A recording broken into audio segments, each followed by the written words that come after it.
Hi guys, as we're going into Stress Awareness Month, I just want people to think, okay, let's have a few questions. What is stress?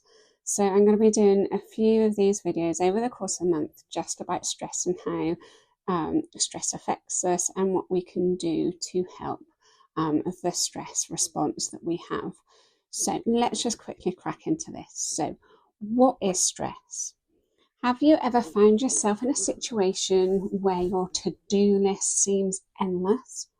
Deadlines are fast approaching, and you find yourself saying, I feel really stressed, I can't do this. But what is stress really, and how does it affect us? Firstly, let's debunk one myth. There's just one myth I want to debunk. So, stress is not necessarily a bad thing. Without this ability, a brilliant ability, I should say, to feel stress, humankind, may not have existed. Okay, so, let's go to the caveman, for instance.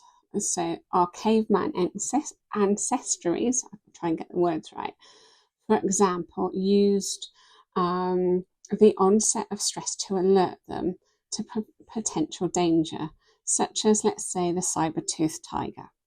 Stress is primarily a physical response. When stressed, the body thinks it's under attack and it switches to fight or flight mode, releasing a complex mix of hormones and chemicals, such as adrenaline and cortisol. And this prepares the body for physical action. This causes a number of reactions, from blood being diverted to muscles, shutting down unnecessary body functions such as the digestive system. Through the release of hormones such as adrenaline and cortisol, the caveman gained a rush of energy, which prepared them for either fight the tiger or run away. The heart pounded fast, breathing became fast as well, sensations of the adrenaline that's running through the body, as well as the boost of energy. It enables us to focus our attentions so we can quickly respond to the situation. Now, in the modern world, the fight or flight mode can still help us survive. Okay, can help us survive dangerous situations, such as reacting swiftly to that person running out in front of the car by slamming the brakes on. The challenges in our body goes into a state of stress when inappropriate situations, when blood flow is going only to the most important muscles needed for the fight or flee brain function, is minimized. This can lead to an inability to think straight, a state that is a great hindrance in both our work and home lives. If we keep in a state of stress for long periods, it can be detrimental to our health and have results of having elevated cortisol levels, can be an increase in sugar and blood pressure levels, and a decrease in libido. So there are the 3 F's. I've only said 2, but there are actually 3.